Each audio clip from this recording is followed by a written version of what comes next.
Hello दोस्तों, Omkar institution में आपका स्वागत है। और आज की हमारी इस क्लास में हम देखेंगे दोस्तों जनजाति से संबंधित सामान्य जानकारी। इससे पहले हमने डिस्कस किया था किस प्रकार से जो है हम पूरी इकाई 10 को कंप्लीट करेंगे, और इसी क्रम में आज की हमारी इस क्लास को हम देखेंगे सामान्य जानकारी के रूप में। देखो दोस्तों, अगर इससे पहले की क्लास आपने ये नहीं देखी है तो एक बार देख लीजिएगा, जिसमें हमने डिस्कस किया था 2024 का जो प्रीलिम्स का जो पेपर था, किस प्रकार से जनजातियों से वहां से क्वेश्चन बने थे। 2025 के क्वेश्चन पेपर को हमने अच्छे से देखा था कि किस प्रकार से जनजातियों से वहां से भी क्वेश्चन आए हैं, कौन से टॉपिक से सीधे सीधे क्वेश्चन दोनों वर्ष में पूछे गए हैं, कहाँ से आगे क्वेश्चन पूछने की संभावना हो सकती है, इसके साथ साथ किस बिंदु से ज्यादा प्रश्न आ रहे हैं। ये सारी बातें हमने वहां पर अच्छे से चर्चा करी थी। इसके साथ साथ कैसे हम इकाई 10 को पूरा जो है समग्रता के साथ कंप्लीट करेंगे, इस पर भी हमने बात करी थी।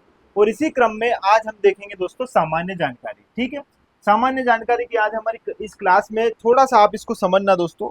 यह जो है क्लास सामान्य जानकारी में ऐसा नहीं है दोस्तों कि आपको इसमें छोटी छोटी बातें ही आपको बताई जाएगी। इसमें हम क्या करेंगे, थोड़ा सा इसको मैंने अलग रूप में तैयार किया है इस क्लास को, ताकि आप यहाँ से पूरे सिलेबस की मैं बात कर रहा हूँ दोस्तों, पूरे सिलेबस का 35 से 40% एरिया जो है हम यहाँ पर इस क्लास में कंप्लीट करेंगे। लेकिन इसको करेंगे हम तथ्यात्मक रूप से। ठीक है, तथ्यात्मक रूप से हम इस क्लास को क्या करेंगे दोस्तों, कंप्लीट करेंगे। ऐसा इसलिए इसको थोड़ा समझना।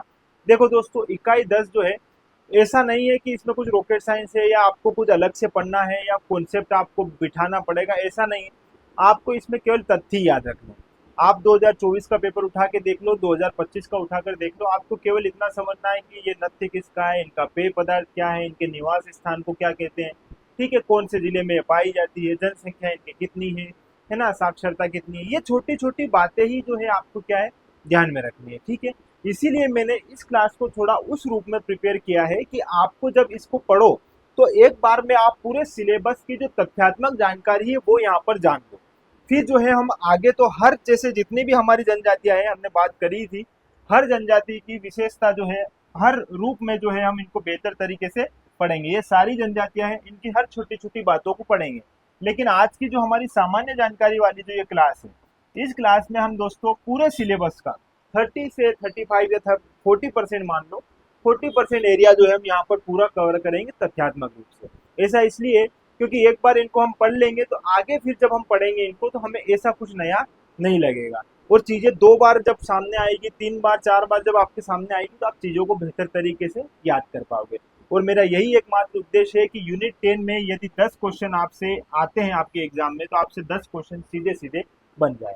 देखो दोस्तों, केवल एमपीपीएससी प्रीलिम्स की इकाई 10 ही नहीं है, इसके साथ साथ एमपीपीएससी में जितनी भी एमपीपीएससी द्वारा यदि एग्जाम ली जाती है और उसमें जनजातियां पूछी जाती है या यहाँ से क्वेश्चन आते हैं, तो उन सारी एग्जाम्स के लिए आपकी पूरी जो है यहाँ पर तैयारी करवाई जाएगी।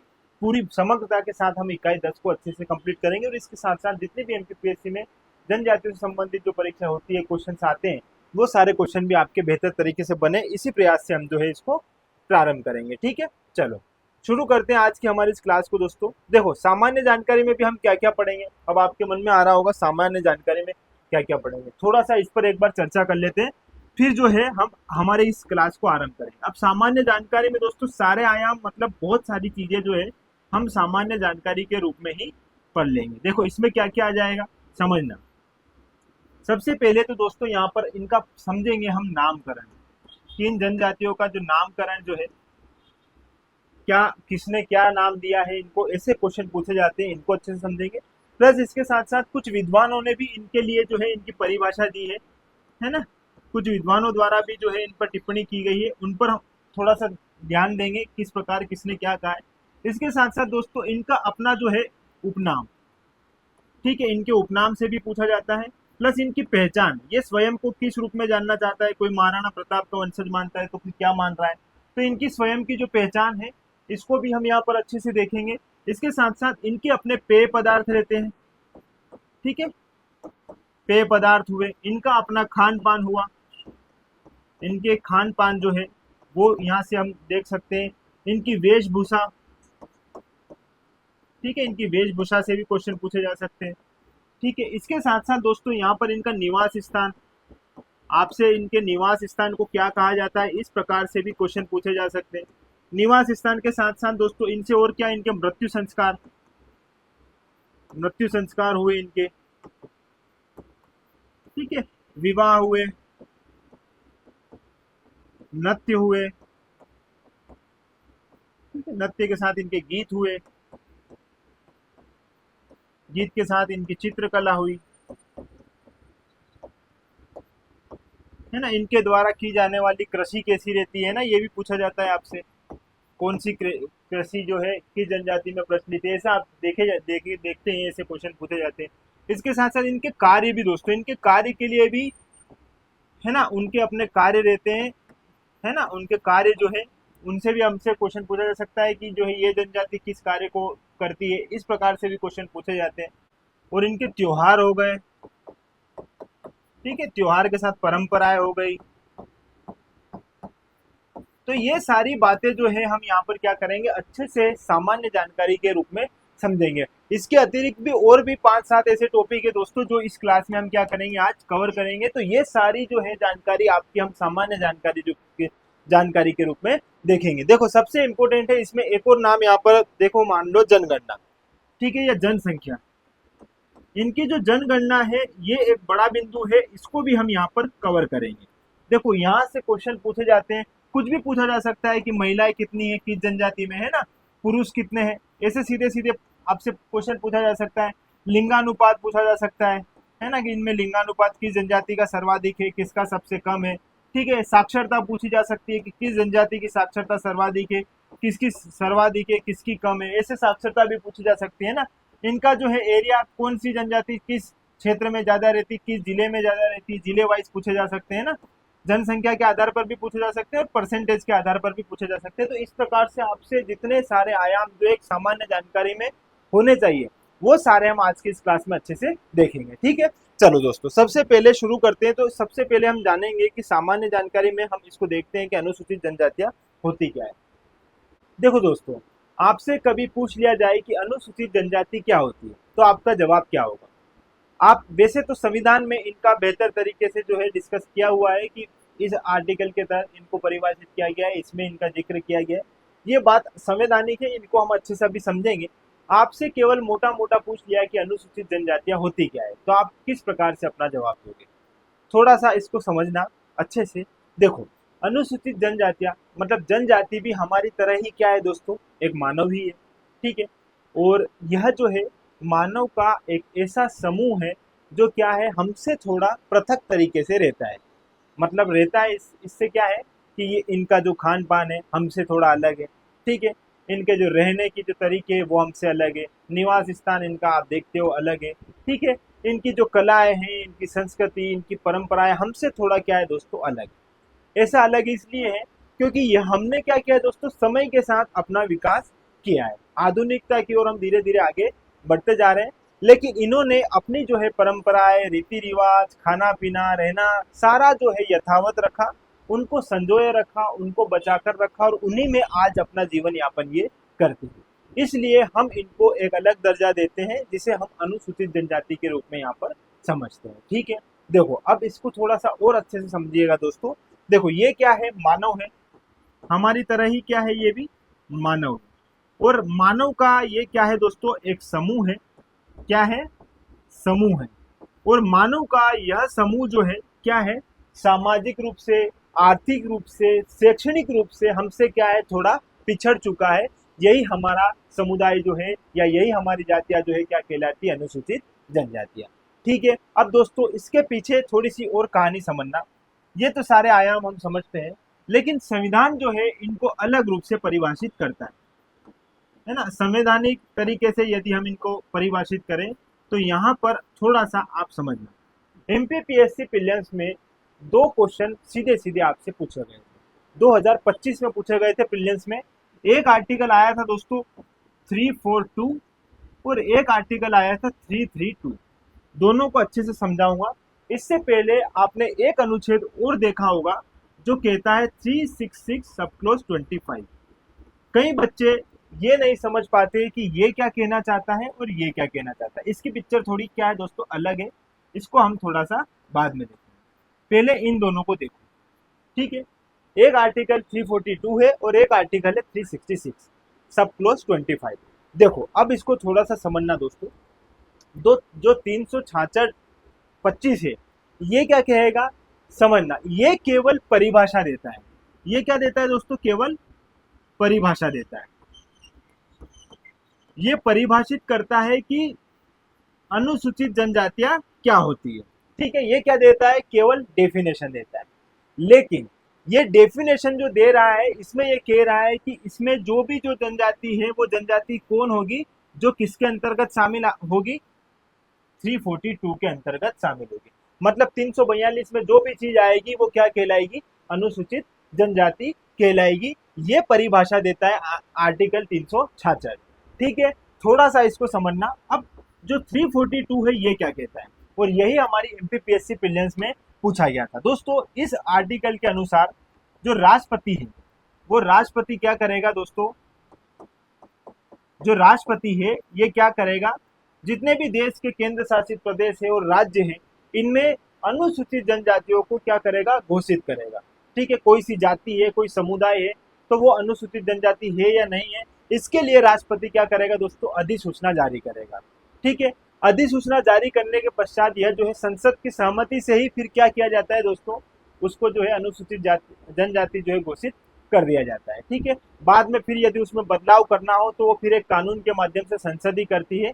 ये बात थोड़ी सी आप समझ लीजिएगा। अभी केवल इतना समझिएगा कि राष्ट्रपति क्या है, अधिसूचना जारी करता है जिसमें किसी समुदाय या किसी जाति को या जनजाति को क्या है, अनुसूचित जनजाति के रूप में शामिल करना होता है। ठीक है, तो कोई सी भी जाति समुदाय अनुसूचित जनजाति कब कहा जाएगा, जब राष्ट्रपति उसके लिए अधिसूचना जारी करेगा। ठीक है, फिर संसद में जो है संसद की सहमति से ही यह अधिसूचना जारी की जाती है, फिर उसे क्या बना दिया जाता है, अनुसूचित जनजाति में उसको शामिल कर दिया जाता है। तो यहाँ पर भले कोई सी जाति हुई, कोई सा समुदाय हुआ, समूह हुआ, इन सब की क्या की जाती है दोस्तों, निरीक्षण किया जाता है ना, और फिर जो है इसको क्या है, अनुसूचित जनजाति के रूप में शामिल कर दिया जाता है। और जो शामिल कर दिया जाता है वही फिर परिभाषित किया जाता है 366 के 25 में। और 366-25 तो यही कहता है कि जो ये क्या देता है दोस्तों, परिभाषा देता है कि अनुसूचित जनजातियां होती क्या है और क्या होती है। ये सब आपको किससे पता चलेगा, 342 में। ठीक है, और अभी 2025 में प्रीलिम्स में प्रश्न पूछा गया था दोस्तों, क्या पूछा गया था कि राष्ट्रपति अधिसूचना जारी करता है अनुसूचित जनजातियों के लिए, वो किस अनुच्छेद के तहत जो है यह कार्य करता है। तो आपसे यह प्रश्न पूछा गया था 342 वाला, अभी 2025 में। इतना सिंपल क्वेश्चन जो है आपसे पूछा गया था। और एक आया था क्वेश्चन ये वाला दोस्तों कि जो अनुसूचित जनजातियां है, जो एसटी है, इनको विधानसभा में सीटों के आरक्षण का प्रावधान कौन सा अनुच्छेद जो है देता है, तो वो है हमारा 332।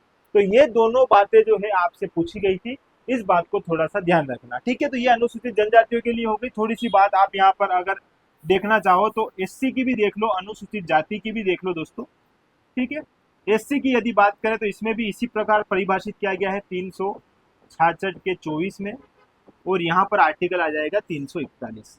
ठीक है, ये सेम बात है दोनों की, तो ये भी साथ में आप थोड़ा सा इसको भी देख लीजिएगा, नॉलेज में रहेगी। अब ये तो दोस्तों संविधान जो है अपने अनुसार इसको परिभाषित कर ही रहा है, लेकिन हम क्या जानते हैं दोस्तों कि समूह जो है जनजाति, जो मानव का एक ऐसा समूह जो सामाजिक, आर्थिक, धार्मिक, शैक्षणिक तरीके से हमसे क्या है, थोड़ा पृथक है और समाज की मुख्य धारा से क्या है, थोड़ा पिछड़ चुका है। ऐसा ही समुदाय या समूह हमारा क्या कहलाता है दोस्तों, जनजाति समुदाय कहलाता है। ठीक है, तो ये छोटी छोटी बातें हैं जो आपको यहाँ पर ध्यान रखनी है। इतनी सारी बातें जो है आपको प्रश्न में सामान्यतः पूछी जा सकती है। ठीक है, चलो आगे थोड़ा समझते दोस्तों। कुछ महान विद्वान, समाजशास्त्री और मानव शास्त्री ने अपने अपने अनुसार जनजातियों को परिभाषित किया है, इनको थोड़ा सा देख लेते हैं। सबसे पहले नाम है दोस्तों डीएन मजुमदार। डीएन मजुमदार जो है ये हमारे देश के एक प्रमुख समाजशास्त्री है दोस्तों, और समाजशास्त्री होने के साथ साथ इन्होंने समाज की जो जातियां हैं, समाज में जो संस्कृति सभ्यता जो है, इनको जानने में इन्होंने बहुत दिलचस्पी लगाई है। और इन्होंने इस बात पर जो है जनजातियों के लिए अपनी एक पुस्तक लिखी है, races and culture of India. ठीक है, और यह जो है इनके पूरा नाम थोड़ा सा समझ लीजिएगा दोस्तों। इनका नाम है धीरेन्द्र नाथ मजुमदार। क्या है दोस्तों, यह एक समाजशास्त्री है, और समाजशास्त्री के साथ साथ एक एंथ्रोपोलॉजिस्ट है। एंथ्रोपोलॉजिस्ट मतलब मानव शास्त्री। और मानव शास्त्री क्या करते हैं दोस्तों, आप जानते ही हो, जो मानव शास्त्री ये क्या करते हैं, मानव का अध्ययन करते हैं, उसकी सभ्यता, उसकी संस्कृति है ना, इन छोटी छोटी उनकी जाति, समुदाय, भाषा, बोली, इन पर क्या करते हैं दोस्तों, अपना जो है जो क्या करते हैं, अध्ययन करते हैं और फिर उनके लिए जो है अपने विचार देते हैं। ठीक है, उनको समाज को सुधारने के लिए जो है अपना जो है प्रयास करते हैं। इसी क्रम में हम सबसे पहले देख रहे हैं डीएन मजुमदार जी को, और इन्होंने दोस्तों races and culture of India नामक पुस्तक की रचना करी। पुस्तक को आप याद रखिएगा। ठीक है, और इनका कहना है कि जनजाति परिवारों या परिवार के समूह का एक संकलन होता है जिसका एक सामान्य नाम होता है तथा जिसके सदस्य एक निश्चित भूभाग पर निवास करते हैं, सामान्य भाषा में बोलते हैं तथा विवाह, व्यवसाय और उद्योग के विषय में कुछ निषेधों का क्या करते हैं, पालन करते हैं। ठीक है, तो ये इनकी कहानी है, इनको थोड़ा सा आप ध्यान रखिएगा। इनकी पुस्तक का नाम है races and culture of India. ठीक है, अगला नाम है दोस्तों यहाँ पर श्याम चरण दुबे। दोस्तों श्याम चरण दुबे जो है ये भी मानव शास्त्री है, समाज शास्त्री। इन्होंने भी जनजातियों के लिए जो है अपनी कुछ बातें कही है। इनकी एक पुस्तक है, पहले तो इनकी एक पुस्तक का नाम याद रखना दोस्तों, इंडियन विलेज। इंडियन विलेज इनकी पुस्तक है, और इस पुस्तक को आप याद रखिएगा। इन्होंने भी जनजातियों के लिए अपनी कुछ बातें कही है। इनका कहना है कि वास्तव में जनजाति व्यक्तियों का एक वह समूह है जो एक निश्चित भौगोलिक क्षेत्र में आवास या विचरण करता है तथा जो किसी आदि पूर्वज से ही अपना उद्भव मानता है, जिसकी एक विशिष्ट संस्कृति होती है और जो आज भी आधुनिक सभ्यता के प्रभावों से क्या है दोस्तों, परे हैं। जो भी हमारी आधुनिक सभ्यता है इससे क्या है, थोड़ा वो दूरी रहते हैं। ऐसा समुदाय जो है क्या है, जनजाति समुदाय कहलाता है। इन्होंने इस प्रकार से इसको परिभाषित किया है, ये बात भी आप यहाँ पर ध्यान रखिएगा। ठीक है, अगला है दोस्तों यहाँ पर गिलिन एंड गिलिन के अनुसार। कई बार आपको ये लिखा हुआ आता है गिलिन और गिलिन। दोस्तों गिलिन और गिलिन जो है ये अमेरिका के एक समाजशास्त्री है, और यह जो है पिता और पुत्र है। जो ये पिता है गिलिन और इनके पुत्र है दोस्तों जॉन फिलिप, इनका नाम है जॉन फिलिप गिलिन। तो इन दोनों पिता और पुत्र ने भी जो है समाज शास्त्र में अपनी रुचि दिखाई और इन्होंने भी जनजातियों के लिए अपने कुछ विचार दिए हैं। इनके अनुसार दोस्तों स्थानीय जनजाति समूह का ऐसा समुदाय जनजाति कहा जाता है जो एक सामान्य क्षेत्र में निवास करता है, एक सामान्य भाषा का प्रयोग करता है तथा जिसकी एक सामान्य क्या होती है दोस्तों, संस्कृति होती है। तो ये इन्होंने अपने इस प्रकार से कुछ विचार दिए हैं, ये बात भी आप यहाँ पर ध्यान रखें। अब दोस्तों हमारे देश के कुछ ऐसे विद्वान हैं जिन्होंने इन जनजातियों को अपने अलग अलग नाम से संबोधन किया है। जैसे समझना यहाँ पर सबसे पहले अनुसूचित जनजाति। अनुसूचित जनजाति शब्द का सर्वप्रथम भारतीय संविधान में जो है यहाँ पर जिक्र किया गया। ठीक है, तो भारतीय संविधान ने अनुसूचित जनजाति शब्द दिया है, ये बात ध्यान रखना। और भारत शासन अधिनियम जो 1935 है उसमें पहली बार जो है अनुसूचित जनजाति शब्द का प्रयोग किया गया। ठीक है, आप यहाँ पर इतना ध्यान रखना कि जो अनुसूचित जनजाति है यह शब्द किसने दिया है, तो यह दिया है भारतीय संविधान। किसको, जनजातियों। ठीक है, इसी प्रकार गिरिजन। गिरी मतलब होता है दोस्तों पहाड़, आप जानते हो, और जन मतलब होता है लोग। तो पहाड़ पर निवास करने वाले लोग, यह जो है किसने दिया है नाम, महात्मा गांधी ने। आपसे सीधे सीधे क्वेश्चन पूछा जा सकता है, इसी क्रम में आपसे मैच द कॉलम में भी आपसे क्वेश्चन पूछा जा सकता है। ठीक है, चलो आदिवासी की अगर हम बात करें, ये नाम थोड़ा सा अच्छे से समझना। आदिवासी नाम किसने दिया है, तो ये दिया है काका कालेलकर ने, ए.बी. ठक्कर ने, श्री लेसी एंड एल्विन ने और श्री हर्बर्ट रिजले ने। इन चारों नाम को थोड़ा समझिएगा। सबसे पहले काका कालेलकर की बात करते हैं। दोस्तों काका कालेलकर का पूरा नाम थोड़ा जानिएगा। इनका नाम है धनंजय कीर्तनेश्वर। क्या है दोस्तों, धनंजय कीर्तनेश्वर कालेलकर। अब ये क्या है दोस्तों, थोड़ा सा समझना इनके बारे में, है ना। ये है दोस्तों एक समाज सुधारक, ठीक है, एक लेखक, एक शिक्षाविद, है ना, एक स्वतंत्रता सेनानी। और इन्होंने दोस्तों आप समाज के कल्याण के लिए उन्होंने अपनी महत्वपूर्ण भूमिका निभाई। और 1953 में भारत सरकार जो है 1953 में पिछड़ा वर्ग आयोग का क्या करती है, गठन करती है, पिछड़ा वर्ग आयोग। और पिछड़ा वर्ग आयोग का जब गठन करती है 1953 में, तो यह जो है इसके क्या बनते हैं, पहले अध्यक्ष बनते हैं। ये बात आप यहाँ पर ध्यान रख लीजिएगा। ठीक है, फिर अध्यक्ष बनते हैं 1955 में जो है अपनी रिपोर्ट सौंपते हैं। तो ये पिछड़ा वर्ग के लिए, उत्थान के लिए भी क्या करते हैं दोस्तों, कार्य करते हैं। तो नाम याद रखिएगा, काका कालेलकर। ठीक है, दूसरा नाम है दोस्तों ए.बी. ठक्कर बाबा। ठीक है, इन्हें जो है आप कई बार नाम सुनते हो ठक्कर बापा। ठीक है, बापा का मतलब होता है दोस्तों पिता या मार्गदर्शक। ठीक है, और ठक्कर बापा जो है इनके बारे में थोड़ा सा जान लीजिएगा दोस्तों। यह थे गांधीवादी विचार से संबंधित व्यक्ति, ठीक है, ये गांधीवादी थे। और इन्होंने दोस्तों 1922 में इन्होंने भील सेवा संघ की स्थापना करी। भील सेवा संघ की स्थापना। यही नहीं दोस्तों, संविधान सभा के सदस्य भी रहे हैं ये। जो संविधान सभा रही है उसके सदस्य भी रहे हैं, ये भी बात आप यहाँ पर ध्यान रखना। और इनका पूरा नाम है अमृतलाल विठल दास ठक्कर बापा। और ठक्कर बापा के नाम से पुरस्कार भी जो है वितरित किए जाते हैं, ठीक है, इनके नाम से पुरस्कार भी वितरित किए जाते हैं। अमृतलाल विठल दास ठक्कर बापा, नाम याद रखिएगा, इनके बारे में इतनी जानकारी है। एक है श्री लेसियन एल्विन, इन्होंने भी जो है आदिवासी नाम से संबोधित किया है जनजातियों को। ठक्कर बापा ने भी जो है आदिवासी नाम दिया है। और काका कालेलकर ने भी आदिवासी नाम दिया है। एक अगला नाम है दोस्तों sir Herbert Risley. Herbert Risley जो है, इनके बारे में थोड़ा जान ली। ये है दोस्तों एक ब्रिटिशर्स थे, और ब्रिटिशर्स होने के साथ साथ ये जो है जनगणना जो होती है उसमें जो है ये काम करते थे, ठीक है। तो इन्होंने पहली जनगणना करी थी दोस्तों जनजातियों के आधार पर, मतलब जनजाति जो है या जाति जो है, जाति के आधार पर इन्होंने 1901 में गणना करी थी। और इन्होंने क्या आयाम रखे थे कि जैसे कोई व्यक्ति है तो उसकी नोज अगर चपटी है तो वो इस आधार पर जनजाति बताई जाएगी, है ना, लिप्स बड़े हैं तो उसके आधार पर बताई जाएगी। तो इन्होंने इस आधार पर जो है जनजातियों को बताने का प्रयास किया था। लेकिन बाद में फिर हमारे जो डॉक्टर गोविंद सदाशिव धुरिये जी जो है, इनकी बातों का आलोचना करते हैं। और फिर बाद में जो है इसको अलग रूप में, जैसे धार्मिक रूप से, है ना, इनके जो है अपने भौगोलिक रूप से, है ना, शैक्षणिक रूप से, इस आधार पर जो है इनको बताने का प्रयास करते हैं गोविंद सदाशिव धुरिये जी, ठीक है। और फिर बाद में इनमें थोड़ा विचार मतभेद भी होता है, तो ये बात थोड़ा सा ध्यान रखना। इन्होंने जो है क्या किया था दोस्तों, नस्ल के आधार पर जो है क्या किया था, जनजातियों को बताने का प्रयास किया था, ठीक है। और इन्होंने भी इन्हें आदिवासी नाम की संज्ञा दी है। किसने? सर हर्बर्ट रिजले ने। ब्रिटिशर्स था ये और जनगणना करने वाला व्यक्ति था। 1901 में पहली बार जाति आधारित जनगणना इसने करी थी और नस्ल के आधार पर करी थी, ठीक है। अगला है दोस्तों पहाड़ी जनजाति। पहाड़ी जनजाति जो है जॉर्ज ग्रियर्सन। जॉर्ज ग्रियर्सन जो है, इन्होंने बहुत रुचि ली भाषा और बोली को समझने में। देश में विभिन्न विभिन्न भाषा एवं बोलियों में इन्होंने अपना महत्वपूर्ण योगदान दिया है, उनको खोजा, उनके बारे में जाना, ठीक है। और इन्होंने जनजातियों को क्या बोला है दोस्तों, पहाड़ी जनजाति, ठीक है। इसी प्रकार पिछड़े हिंदू बोला है हमारे किसने, डॉक्टर गोविंद सदाशिव धुरिये जी ने। ये नाम याद रखिएगा दोस्तों, ये हमारे भारतीय समाज शास्त्र के जनक भी बोले जाते हैं। भारतीय समाज शास्त्र के जनक, ये नाम आप यहाँ पर ध्यान रखिएगा। और इन्होंने जो है किस आधार पर, तो इन्होंने वही जो है धार्मिक आधार पर, सामाजिक आधार पर, इस आधार पर जनजातियों को बताने का प्रयास किया है, ठीक है। नाम याद रखिएगा गोविंद सदाशिव धुरिये जी। अगला है दोस्तों विलीन मानवता। विलीन मानवता दास एंड दास ने कहा है।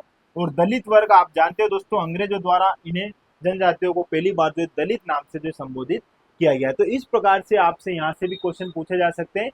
इन सारी बातों को अच्छे से थोड़ा ध्यान रखिएगा। चलो आगे देख लेते हैं दोस्तों जनगणना। अब इनकी जनगणना जो है इसको बहुत अच्छे से समझिएगा। इसमें हम सारे आयाम यहाँ पर कवर करेंगे। साक्षरता देख लेंगे, लिंगानुपात देख लेंगे, किस जिले में कौन सी जनजाति रहती है, कितना इनका परसेंटेज है, कौन सर्वाधिक है, परसेंटेज वाइज किसकी जनजाति है, लिंगानुपात, साक्षरता, ये सारी छोटी छोटी बातें जो है हम यहाँ पर एक बार अच्छे से देख लेते हैं। देखो सबसे पहले जनसंख्या परिदृश्य देखते हैं इसका। तो यहाँ पर 2011 की जनगणना के अनुसार भारत में अनुसूचित जनजाति की संख्या कितनी है दोस्तों, 705 है, ठीक है। जिसमें सर्वाधिक अनुसूचित जनजाति कहाँ पाई जाती है, हमारे मध्य प्रदेश में पाई जाती है। इस प्रकार हम कह सकते हैं कि मध्य प्रदेश जो क्या है दोस्तों, एक आदिवासी राज्य है, ठीक है। और यहाँ पर मध्य प्रदेश में अनुसूचित जनजाति जनसंख्या का सर्वाधिक प्रतिशत कहाँ है दोस्तों, भील, गोंड, कोल, कोरकू, सहरिया, ठीक है। और इसके अलावा मध्य प्रदेश की सबसे कम जनजाति की अगर मैं बात करूं जनसंख्या के आधार पर, तो बिरहोल या बिरहुल है। थोड़ी सी बात समझना। देखो दोस्तों, हम बात कर रहे हैं 2011 की जनगणना के अनुसार। ये जो मैं बात आपको बता रहा हूँ इसको थोड़ा अच्छे से समझ लीजिएगा, आपकी बहुत सारी प्रॉब्लम यहाँ पर सोल्व होने वाली है। अब 2011 की जनगणना के अनुसार पहले मैं भारत के संदर्भ में बात कर लेता हूँ और फिर मैं बात करूंगा मध्य प्रदेश के संदर्भ में, ठीक है। दोनों के साथ में समझते हुए आगे बढ़ेंगे। देखो दोस्तों, भारत में यदि हम जनजातियों की बात करें तो 10 करोड़ 42 लाख, कितनी जनजाति है, 10 करोड़ 42 लाख। ठीक है, जो भारत की 121 करोड़ की आबादी, उसके आधार पर हम 2011 की जनगणना के अनुसार भारत में कितनी आबादी है दोस्तों? 121 करोड़। ठीक है, और इस 121 करोड़ की आबादी को यदि हम इस आबादी के आधार पर हम जनजातियों का परसेंटेज निकालें तो कितने प्रतिशत जनजाति जो है भारत में पाई जाती है? तो ये पाई जाती है दोस्तों 8.63%। ठीक है, ये बात आपको अच्छे से समझ में आई होगी। इसी प्रकार हमारे मध्य प्रदेश की हम बात करें तो मध्य प्रदेश में कितनी जनजाति है दोस्तों? तो मध्य प्रदेश में जनजाति है, देखो, 1,53,16,784। ये हमारी क्या है दोस्तों? जनजातियों की संख्या है। ठीक है, और कितनी आबादी हमारी? तो हमारी आबादी है 7,26,26,26,809।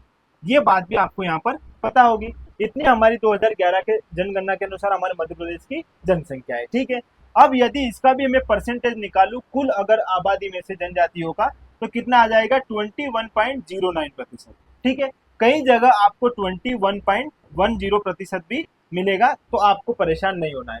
तो ये क्या हो गया दोस्तों? हमारा परसेंटेज निकल गया किसका? भारत में कुल कितनी जनजाति जनसंख्या प्रतिशत में, और यहाँ पर मध्य प्रदेश में कितनी जनजाति है जो है प्रतिशत में, तो इतनी है जनसंख्या का। ठीक है, इतनी बात आई होप आपको अच्छे से समझ में आई होगी। अब थोड़ा सा यहाँ पर एक बात और समझना, यदि मैं भारत की जो जनजातियां हैं, इस भारत की जनजाति में इन जनजातियों का मैं परसेंटेज निकालूं कि मध्य प्रदेश में जो जनजाति है ये कितने प्रतिशत है यहाँ भारत की जनजातियों में, तो देखो भारत की जनजातियां है उसमें मध्य प्रदेश की जनजातियों की अगर मैं परसेंटेज वाइज बात करूं तो 14.70% जो है मध्य प्रदेश की जनजाति जनसंख्या है। ठीक है, तो ये बात भी आप यहाँ पर अच्छे से क्या कर लीजिएगा दोस्तों, ध्यान रख लीजिएगा। ऐसे आपसे प्रश्न पूछे जा सकते हैं, इसलिए सारी बातों को एक बार मैंने यहाँ पर अच्छे से आपको बता दिया, ध्यान रखना। ठीक है, अब सबसे ज्यादा परसेंटेज वाइज अगर मैं बात कर रहा हूँ तो यहाँ पर आ रही है भील जनजाति।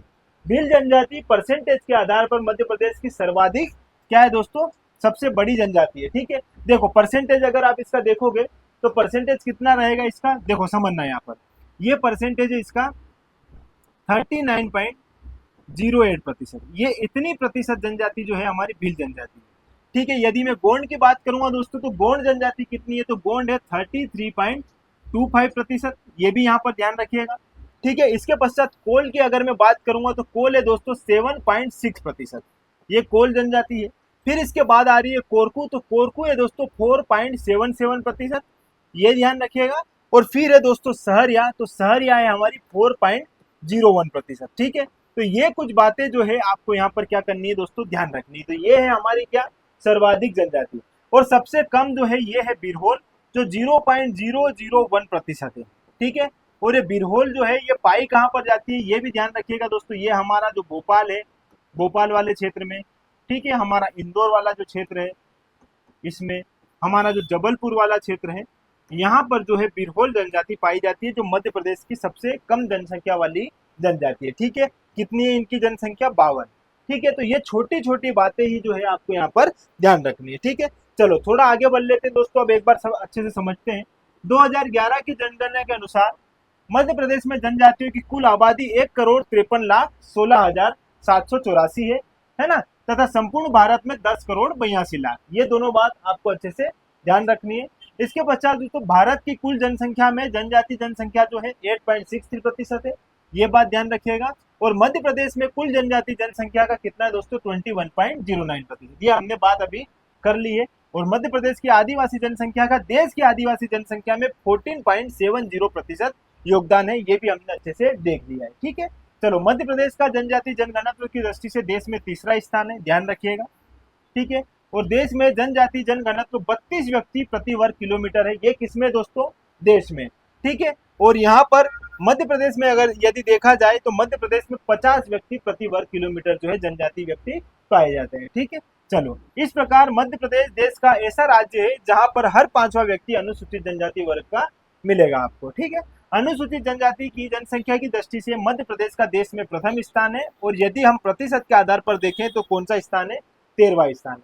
तो ये बात भी इंपॉर्टेंट है, ये बात भी आप यहाँ पर ध्यान रखिएगा। ठीक है, चलो जनजातियों की दो पेटियों जिसमें झाबुआ से सतपुड़ा तथा मेकाल से बघेलखंड ये वाले क्षेत्र में सर्वाधिक जनजाति पाई जाती है। कैसे? देखो दोस्तों, झाबुआ से सतपुड़ा मतलब पश्चिमी क्षेत्र हो गया, और पश्चिमी क्षेत्र में सबसे ज्यादा आप देखोगे कौन सी जनजाति पाई जाती है? तो हमारी भील जनजाति पाई जाती है। तो भील जनजाति जो है सर्वाधिक है ही सही। अभी हमने देखा 39.08% कुल जनजाति जनसंख्या में उनका योगदान है। तो यहाँ पर पश्चिमी क्षेत्र हो गया, और ये दोस्तों मेकाल पर्वत और बघेलखंड ये हमारा पूर्वी क्षेत्र हो गया। तो पूर्वी क्षेत्र में भी जो है जनजातियां ज्यादा सर्वाधिक पाई जाती है। तो इस प्रकार से आप इन दो पेटियों को भी यहाँ पर ध्यान रखिएगा, ठीक है। अगला है दोस्तों, मध्य प्रदेश में सर्वाधिक जनजाति जनसंख्या वाला जिला कौन सा है दोस्तों? धार है, जिसकी जनसंख्या है 12,22,814, ठीक है। और न्यूनतम जनजाति जनसंख्या वाला जिला हमारा कौन सा है दोस्तों? भिंड है, जिसमें केवल 6,131 जनजाति जनसंख्या पाई जाती है। मध्य प्रदेश में 10,39,910 आदिवासी ही नगरों में निवास करते हैं, जो कुल जनजाति जनसंख्या का केवल 6.8% है। मतलब हमारे यहाँ पर केवल कितने आदिवासी लोग नगरों में निवास करते हैं? तो 10,39,910, मतलब लगभग 10,40,000 मान लो, इतने लोग ही जो है क्या है नगरों में निवास करते हैं। बाकी सब आज भी ग्रामीण क्षेत्रों में ही निवास कर रहे हैं, ठीक है। और राज्य में भिंड जिले में रहने वाली आदिवासी जनजाति सर्वाधिक रूप से कहाँ रहती है दोस्तों? शहरों में रहती है, क्योंकि सबसे कम जो है कहाँ रहती है? भिंड में रहती है। इसलिए ये सारे जो है कहाँ शहरों में चले गए हैं। 76.8% जो है लोग शहर में निवास करते हैं, भिंड जिले के जनजाति व्यक्ति। चलो, राज्य में डिंडोरी जिले में रहने वाली आदिवासी जनजाति न्यूनतम रूप से शहरों में निवास करती है। मतलब केवल 1.6% लोग ही डिंडोरी के कहाँ रह रहे हैं? शहरों में। बाकी सारे ग्रामीण क्षेत्र में ही रह रहे हैं। मतलब सर्वाधिक ग्रामीण क्षेत्र में रहने वाली आदिवासी जनजाति जो है कहाँ है? डिंडोरी में, है ना। सर्वाधिक साक्षरता वाली जनजाति कौन सी दोस्तों? हल्बा। हल्बा जो है ये सर्वाधिक साक्षरता वाली जनजाति है, ध्यान रखिएगा। और हल्बा जो है ये कहाँ पाई जाने वाली जनजाति है? ये बालाघाट में पाई जाने वाली जनजाति है, ठीक है। परसेंटेज वाइज इनका देखोगे तो 0.29% जो है इनका योगदान है जनजातियों में। तो ये बात भी आप यहाँ पर ध्यान रखिएगा, ठीक है। चलो आगे देखते हैं दोस्तों। मध्य प्रदेश में अनुसूचित जाति एवं अनुसूचित जनजाति के लिंगानुपात में कितना? 67 अंकों का अंतर है। मैं आगे तो आपको बताऊंगा, आप मुझे बताइएगा अनुसूचित जाति का लिंगानुपात और अनुसूचित जनजाति का लिंगानुपात कितना है। कमेंट सेक्शन में आप मुझे ये बात बताकर लिखिएगा, ठीक है। चलो आगे दोस्तों, मध्य प्रदेश की सबसे बड़ी जनजाति क्रमशः भील है। हमने अभी देखा था दोस्तों कितना है भील का, एक बार फिर मैं आपको बता रहा हूँ 39.08%, ठीक है, ध्यान रखिएगा। फिर है दोस्तों गोंड। गोंड का मैंने अभी आपको बताया था 33.25%।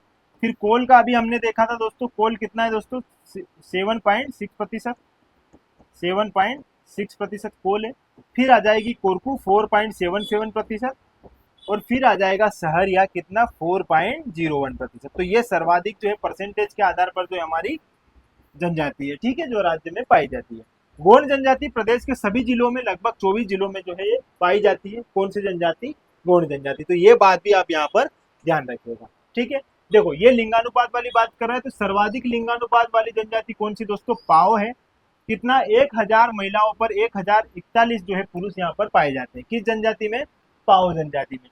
अब पाओ जनजाति कहाँ है? तो ये भी देख लो दोस्तों, शहडोल में, ठीक है। पौवा पीने के बाद जो है व्यक्ति क्या करेगा? डोलने लगेगा। ऐसे याद रख लेना, शहडोल। शहडोल के पास ही जो है आपका वो सीधा खड़ा नहीं रहेगा, इसलिए सीधी भी याद रख लो। शहडोल, सीधी, अनूपपुर वाले क्षेत्र में जो है ये जनजाति पाई जाती है, ठीक है। इसी प्रकार न्यूनतम लिंगानुपात वाली जनजाति जो है यह सोता है या सावता है। इसकी जो है कितनी है दोस्तों?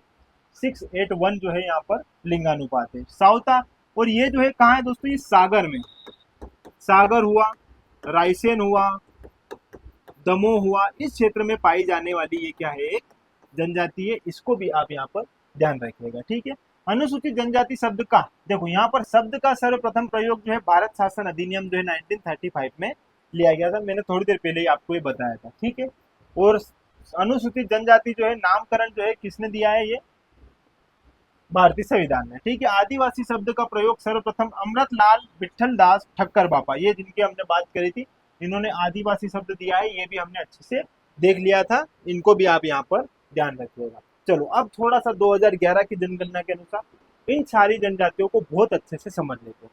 इनके परसेंटेज, इनकी आबादी, जिला, है ना, इसके साथ साथ महिला पुरुष साक्षरता, लिंगानुपात, हर छोटी छोटी बात को हम अच्छे से यहाँ पर देख लेते हैं। देखो दोस्तों, यह क्लास तथ्यात्मक है, इसलिए मैं भी आपको इसमें ज़्यादा बेहतर तरीके से और जितना हो सकता है उतना बताने का प्रयास कर रहा हूँ, लेकिन जो तथ्य है वो तथ्य ही रहेगा, आपको वैसे ही याद रखना पड़ेगा, ठीक है। चलो, न्यूनतम और सर्वाधिक, अनुसूचित जनजातियों की जनसंख्या पर हम देखते हैं जिले वाइज कि सबसे ज्यादा जो है अनुसूचित जनजाति जनसंख्या वाले जिले कौन से हैं। ठीक है, इनको अच्छे से समझ लेते हैं। तो सबसे पहले नंबर पर आएगा धार। धार में दोस्तों 12,22,814 इनकी जनसंख्या है। सेकेंड नंबर पर बड़वानी आएगा जिसमें 9,62,145 इनकी जनसंख्या है। फिर आएगा झाबुआ, ठीक है, और फिर आएगा छिंदवाड़ा। ठीक है, ये बात ध्यान रखिएगा। इनके जो है याद रहे नहीं रहे इसका जरूर याद रख लेना, इतनी इनकी आबादी है। ये क्रम जरूर याद रखना दोस्तों, सबसे ज्यादा धार में है, फिर बड़वानी में है, फिर झाबुआ में है और फिर छिंदवाड़ा में। और सबसे कम यदि देखा जाए तो भिंड जिले में सबसे कम अनुसूचित जनजाति है। कितनी है दोस्तों? 6,131।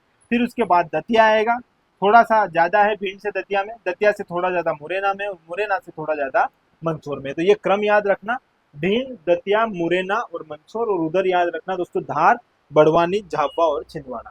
ठीक है, इसी प्रकार यदि परसेंटेज आधार पर देखेंगे, परसेंटेज वाइज कि सर्वाधिक अनुसूचित जनजाति जनसंख्या कहाँ पाई जाती है, तो देखो अलीराजपुर में जो है 89.9%। ठीक है, ये बात ध्यान रखिएगा।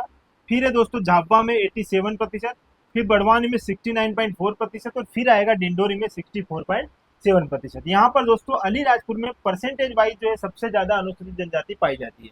अलीराजपुर, फिर उसके बाद झाबुआ, फिर बड़वानी, फिर डिंडोरी। इसी प्रकार दोस्तों यहाँ पर परसेंटेज वाइज सबसे कम यहाँ पर भी क्या है दोस्तों? भिंड है 0.4%। भिंड के बाद मुरैना में 0.9, फिर दतिया में 1.9% और मंदसौर में 2.5% परसेंटेज है। इनमें मैं आपको क्या ही बताऊं, बस आप यहाँ पर इनको क्रमबद्ध रूप से एक बार देख लीजिएगा, याद रखिएगा। ठीक है, चलो दशकीय वृद्धि की अगर हम बात करें, दशकीय वृद्धि मतलब 10 वर्ष के अंतराल में कितनी वृद्धि हुई है, इन जनजातियों की कितनी कमी हुई है, इन बात को यहाँ पर देखते हैं। देखो सबसे ज्यादा वृद्धि दर वाले अगर जिलों की बात करें तो छतरपुर में 42.6% की यहाँ पर क्या देखी गई है? वृद्धि देखी गई है। तो दशकीय वृद्धि दर में सबसे पहले यदि कहाँ सबसे ज्यादा अगर वृद्धि हुई है तो कहाँ पर हुई है? सर्वाधिक छतरपुर में हुई है। कितनी हुई है दोस्तों? 42.6%। इसी प्रकार शिवपुरी में, ठीक है, 42.0%, बुरहानपुर में 36.8% और अशोकनगर में 35.6%। ये बात यहाँ पर ध्यान रखना। इसी प्रकार दोस्तों यहाँ पर न्यूनतम अनुसूचित जनजाति दशकीय वृद्धि दर की अगर हम बात करें तो मंदसौर में जो है 11.8%। ठीक है, फिर उसके बाद भिंड में 8.8%, उज्जैन में जो है 8.5% और शाजापुर में जो है दोस्तों 7.2% की वृद्धि देखी गई है। ठीक है, चलो ये बात आप यहाँ पर ध्यान रखिएगा। चलो थोड़ा सा आप समझिएगा दोस्तों, इसमें हम क्या क्या देखेंगे। देखो सबसे पहले तो यहाँ पर जितना भी ये जो आयाम है, ये सारे आयाम आपके 2011 की जनगणना को ध्यान में रखकर लिए गए हैं। ठीक है, जैसे यहाँ पर कुल जनसंख्या की अगर हम बात करेंगे तो पहले हम किसके संदर्भ में देखेंगे? मध्य प्रदेश के संदर्भ में। अब मध्य प्रदेश की सामान्य जो जनसंख्या है उनको देखेंगे यहाँ पर, फिर जो जनजातियों की जो जनसंख्या है उनको देखेंगे, और फिर हम देखेंगे दोस्तों देश में जनजातियों की संख्या। इससे क्या हम कंपेयर कर पाएंगे कि देश में और मध्य प्रदेश में जनजातियों की स्थिति किस प्रकार है। ठीक है, देखो सबसे पहले हम कुल जनसंख्या की अगर हम बात करें तो मध्य प्रदेश की कुल जनसंख्या 7,26,26,809 है। ये सामान्य हमारी क्या है? जनसंख्या है। और यहाँ पर यदि हम जनजातियों की बात करें तो 1,53,16,784 हमारी क्या है? जनजातियों की जनसंख्या है। ठीक है, इसी प्रकार यहाँ पर हम देश के संदर्भ में बात करें, देश में जनजातियों की जनसंख्या कितनी है? तो 10,42,81,034। ये क्या है? इनकी जनसंख्या है। तो यहाँ पर बस इसी रूप में हम अब सारे आयाम को अच्छे से एक बार देख लेते हैं, आप ध्यान रखिएगा। चलो यहाँ पर पुरुष जनसंख्या की अगर हम बात करें तो पुरुष जनसंख्या हमारे यहाँ पर 3,76,12,306 है। इसी प्रकार जनजातियों में अगर पुरुषों की बात करें, किसमें? जनजातियों में हम पुरुषों की बात करें तो कितना है दोस्तों? यहाँ पर है 7, कितना है दोस्तों? ये 77 लाख है, 77,19,404। ठीक है, इनको ऐसे याद रख लीजिएगा। और यहाँ पर कितना है दोस्तों? तो यहाँ पर 5,24,09,823। ये कुछ संख्या है जो आपको यहाँ पर ध्यान रखनी है। इसी प्रकार महिलाओं की कितनी संख्या है, दोनों रूप में आप यहाँ पर देख सकते हैं। ठीक है, कुल जनसंख्या में दशकीय वृद्धि दर, ये इंपॉर्टेंट बिंदु है, इसको थोड़ा अच्छे से समझिएगा। देखो कुल जनसंख्या में दशकीय वृद्धि दर कितनी है दोस्तों? सामान्य रूप से अगर देखा जाए तो 20.3, ये है सामान्य रूप से दशकीय वृद्धि दर। और जनजातियों में दशकीय वृद्धि दर कितनी हुई मध्य प्रदेश में? तो ये ध्यान रखना दोस्तों 25.2%, ये आपको यहाँ पर ध्यान रखना है। ठीक है, और देश में जनजातियों में कितनी दशकीय वृद्धि दर हुई है? तो 23.66%। तो ये कुछ महत्वपूर्ण बातें हैं जो आपको यहाँ पर ध्यान रखना है। कुल कुल ग्रामीण जनसंख्या कितनी है ये आपसे पूछेगा नहीं, लेकिन ये स्क्रीनशॉट ले लीजिएगा, यहाँ से आपको थोड़ा समझ में आएगा। कुछ कुल ग्रामीण पुरुष, कुल ग्रामीण महिलाएं, है ना, ये जो है सारी बातें यहाँ पर हमने दे रखी है, जो है आप यहाँ पर देख सकते हो। कुल ग्रामीण जनसंख्या में 10 की वृद्धि दर। अब ग्रामीण जनसंख्या में कितनी 10 की वृद्धि दर हुई, ये प्रश्न इतना जटिल जो है पूछेगा नहीं, लेकिन ध्यान रख लीजिएगा आप एक बार, ठीक है। कुल शहरी जनसंख्या, कुल शहरी जनसंख्या जो है ये यहाँ पर राज्य में इतनी है। यदि जनजातियों के संदर्भ में हम बात करें तो कितनी है दोस्तों, 10,39,910, मतलब 10,40,000 लोग ही हमारे यहाँ पर क्या करते हैं, जनजाति लोग कहाँ रहते हैं दोस्तों, शहरों में रहते हैं। ये बात आप यहाँ पर ध्यान रखिएगा, ठीक है। मतलब कितना, 6.8%। लेकिन अगर देश में देखा जाए तो देश की जो जनजाति जनसंख्या है वो 10% जो है शहरों में निवास करती है। ये बात भी ध्यान रखना, ठीक है।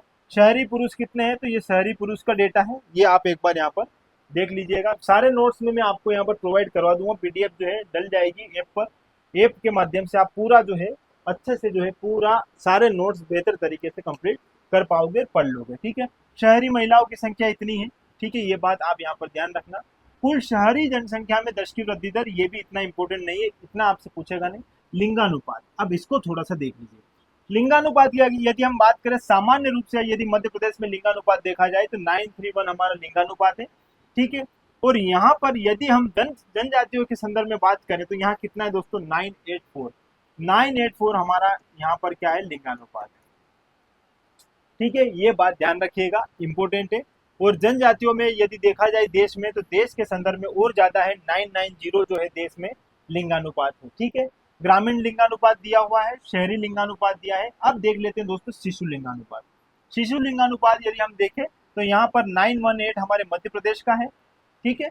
और यहाँ पर मध्य प्रदेश में ही जनजातियों का यदि हम देखा जाए लिंगानुपात देखें तो 952 हमारा यहाँ पर क्या है, लिंगानुपात है जनजातियों का, ठीक है। इसका डेटा दिया नहीं है, ठीक है। इसी प्रकार शिशु ग्रामीण लिंगानुपात है, शहरी ग्रामीण लिंगानुपात है।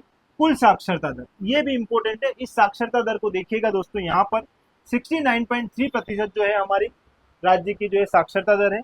और यही यहाँ पर बात करें दोस्तों हमारे मध्य प्रदेश की जनजातियों के संदर्भ में, तो 50.55% हमारी क्या है, साक्षरता है। और यदि देश में देखा जाए तो 59% जो है हमारे देश की क्या है, जनजातियों की साक्षरता है। ये बात आप यहाँ पर ध्यान रखना। इसी प्रकार पुरुष साक्षरता दी हुई है, इसको भी आप अच्छे से यहाँ पर देख सकते हो, ठीक है।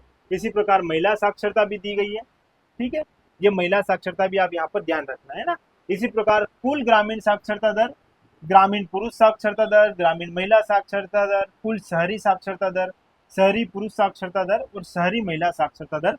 इतना ज्यादा इंपॉर्टेंट नहीं है, लेकिन डेटा मैंने आपको सारा दे दिया है। पीडीएफ में मैं आपको सारी चीजें यहाँ पर प्रोवाइड करवा दूंगा। ऐप पर जो है पीडीएफ डल जाएगी, ऐप डाउनलोड कर लीजिएगा, ओमकार इंस्टीट्यूट के नाम से हमारी ऐप है, आप एक बार जरूर देख लीजिएगा। देखो आगे की कहानी शुरू करूँ इससे पहले थोड़ा सा अभी कोर्स के बारे में भी सुन लीजिए दोस्तों, यदि बात निकली है तो।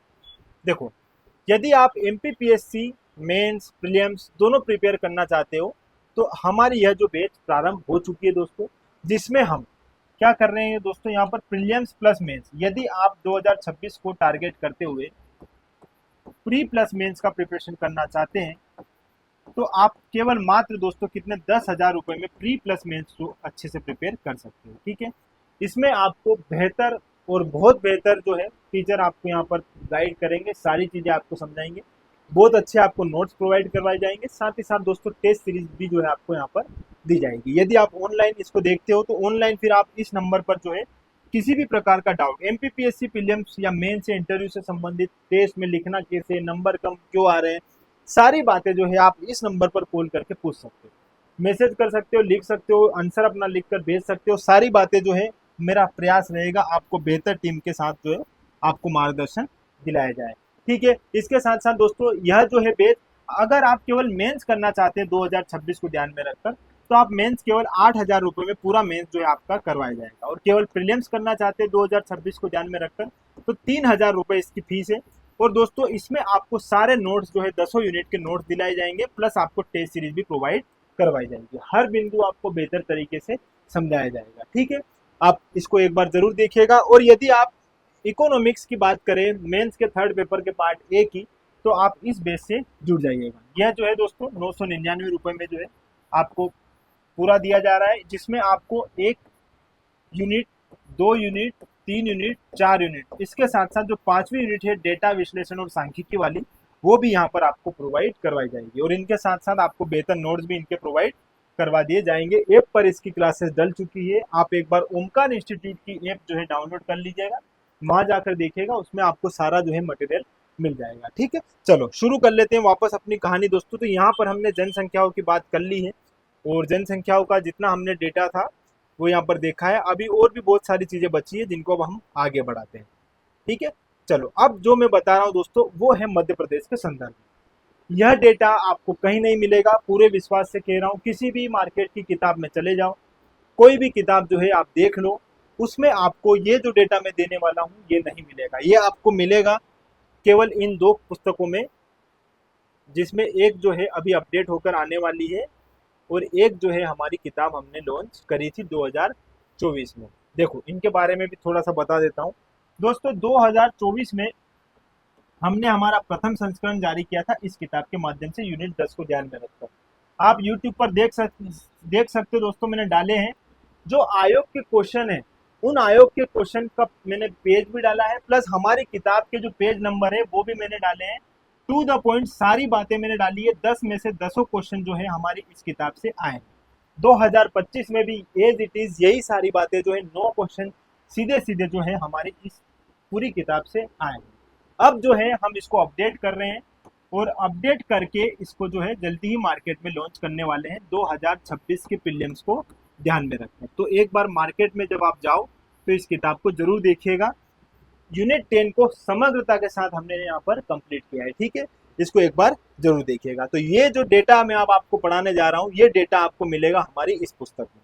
ठीक है, और मार्केट में आप देख सकते हो कहीं भी किसी प्रकार से यदि जो मैं डेटा आप बताने वाला हूँ ये मिल जाए तो आप बता दीजिएगा। ठीक है, क्योंकि इसमें हमने हर एक छोटी छोटी बात को यहाँ पर बहुत विशेष रूप से ध्यान रखकर यहाँ पर इसको डाला है, जिसमें आप पुरुषों की जितनी संख्या है वो तक देख पाओगे, महिलाओं की कितनी यहाँ पर आबादी है, किस जनजाति में, ये छोटी छोटी बातें भी हमने यहाँ पर इसमें मेंशन की है, ताकि आपका किसी प्रकार से कुछ भी छूटे नहीं।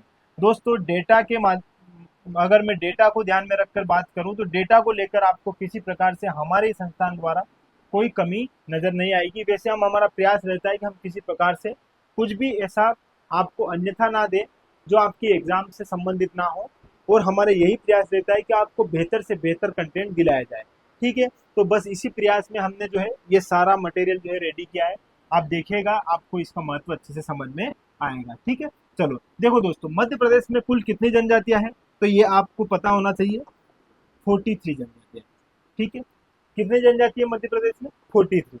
लेकिन इसमें देखो दोस्तों, पहले कीर, मीना, पारदी, ये भी हमारी क्या हुआ करती थी? जनजाति हुआ करती थी। कौन कौन सी दोस्तों? कीर, मीना और पारदी। लेकिन 8 जनवरी 2003 को इनको क्या है, इससे हटा दिया है।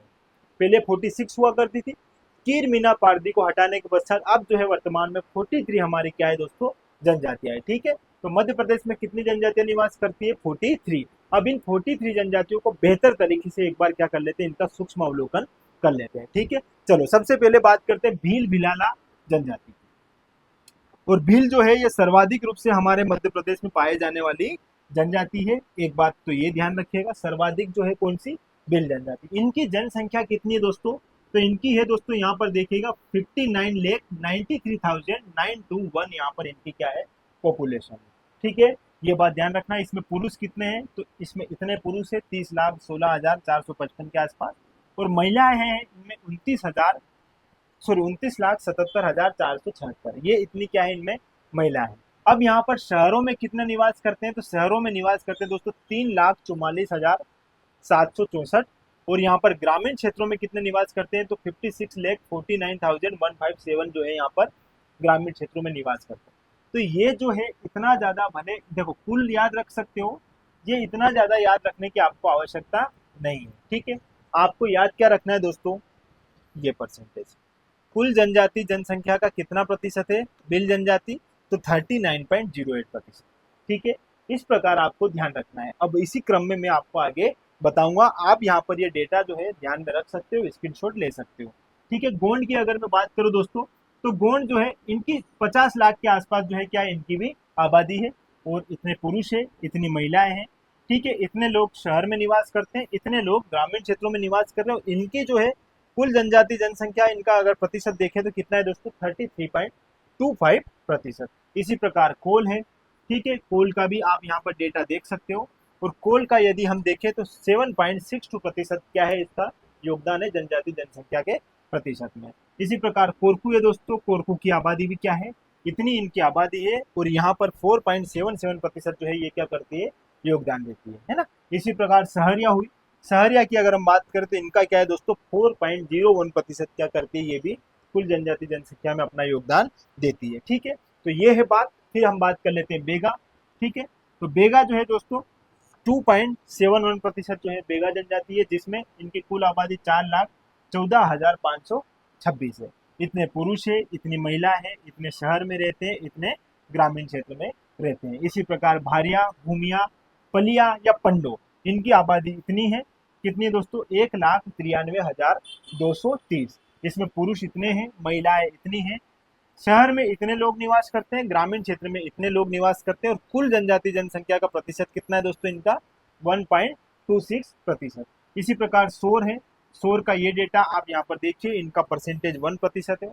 और पारदी पथारी, प्रधान, सरोती, इनकी आबादी इतनी है, और यह जो है कुल जनजाति जनसंख्या में 0.81% का योगदान देती है। इसी प्रकार मवासी है, इनका योगदान कितना है दोस्तों, 0.71% इनका योगदान है। इसी प्रकार पनिका है, ठीक है, खेरवार, मांझी, पाव, अगरिया, उरांव, धनका, धनकड़, कंवर, बिंजवार, ये जनजाति भी आप इस प्रकार से इनका परसेंटेज आप यहाँ पर देख सकते हो। अब इनके परसेंटेज में हम क्या बात करें, थोड़ा सा आप यहाँ पर इनको अच्छे से समझिएगा। ठीक है, चलो। इसी तरह हलबा हलबी है, ठीक है, यह जनजाति। फिर सोर है, बिहार जनजाति है, भेना है, पारधी है, मुंडी है, मुंडा है, और खरिया जनजाति जो है, ये जो जनजातियां है आपको इस प्रकार इनका नाम याद रखना होगा। लेकिन अब आपको ये सारी जनजातियां जो है, इनमें एक छोटी सी बात जो है वो मैं आपको बताना चाह रहा हूँ, इसलिए ये इतनी सारी जो है डिटेल आपको दी है। इसमें आपको ये ध्यान रखना है कि कहाँ महिलाओं की जनसंख्या ज्यादा है, महिलाओं की संख्या सॉरी कहाँ पर ज्यादा है, ये बात आपको देखना है। देखो, ये है कुल पुरुष और ये है कुल महिला, तो किस जनजाति में ज्यादा है उस जनजाति को आप थोड़ा सा ध्यान रखिएगा। यहाँ पर जो है सब पुरुषों की ही, इसमें जितनी भी जो है सब पुरुषों की यहाँ पर क्या है दोस्तों, संख्या ज्यादा है। यहाँ पर आप देखोगे तो यहाँ पर भी आप पाओगे लगभग लगभग सारी जगह जो है क्या है, पुरुषों की संख्या ज्यादा है। लेकिन अब यहाँ से थोड़ा सा परिवर्तन आएगा। देखो, यहाँ पर समझना, ये जो है सबसे पहले यहाँ बात करते हैं, ठीक है, पाव जनजाति में जो महिलाएं हैं उनकी संख्या क्या है दोस्तों, ज्यादा है। देखो यहाँ पर, ठीक है, ये आप ध्यान रखना, पाव जनजाति। इसी प्रकार दोस्तों यहाँ पर और भी जो जनजाति है, जैसे ये जनजाति बिंझवार, बिंझवार जनजाति भी जो क्या है दोस्तों, यहाँ पर भी महिलाओं की संख्या क्या है, ज्यादा है। ये बात भी आप यहाँ पर ध्यान रखिएगा। फिर यहाँ पर बात करते हैं दोस्तों हलबा की, तो हलबाओं में भी महिलाओं की संख्या क्या है, ज्यादा है, ये बात ध्यान रखिएगा। ठीक है, तो ये जो है कुछ कितने नाम हो गए हमारे सामने, 3 नाम हो गए। पहला नाम क्या है दोस्तों, पाव, ठीक है, फिर दूसरा हो गया बिंजवार, और तीसरा हो गया दोस्तों यहाँ पर हलबा हलबी। तो 3 जनजाति जनजातीय जो है, इनमें महिलाओं की संख्या क्या है दोस्तों, ज्यादा है। ठीक है, आगे और भी है धनवार। अब धनवार की अगर बात करें तो इसमें जो है परसेंटेज 0.01 है इसका। फिर डामोर या डामरिया, डामरिया जो है इसमें जो है इसका भी 0.01% है। भील मीना की अगर बात करें तो इनका भी कितना है दोस्तों, यहाँ पर 0.01% है। भुजिया की अगर बात करें तो यहाँ पर भुजिया 0.009% योगदान देती है। भतरा की यदि हम बात करें तो भतरा जो है यह भी जो है दोस्तों 0.007 जो है इतना इनका योगदान है।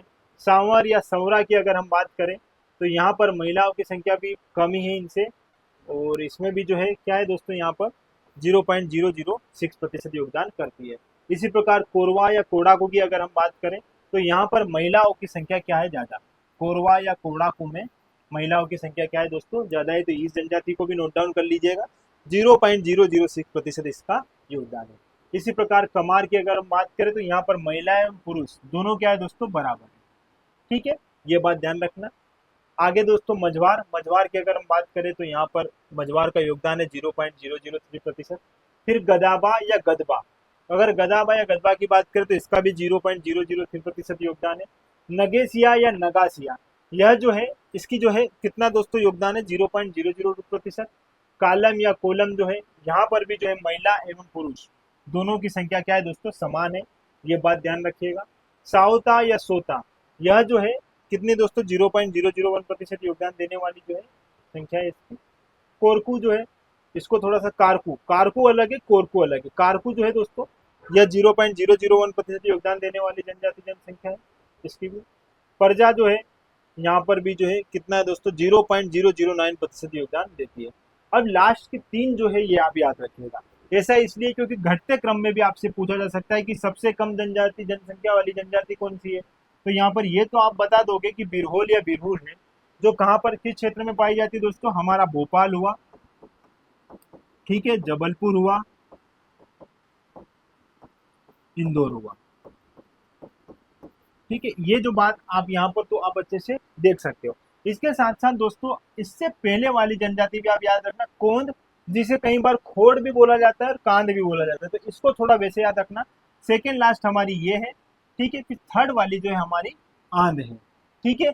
और इनमें जो है दोस्तों जितने भी हैं ये, इन सब में शहर में रहने वाले लोगों की संख्या क्या है, ज्यादा है।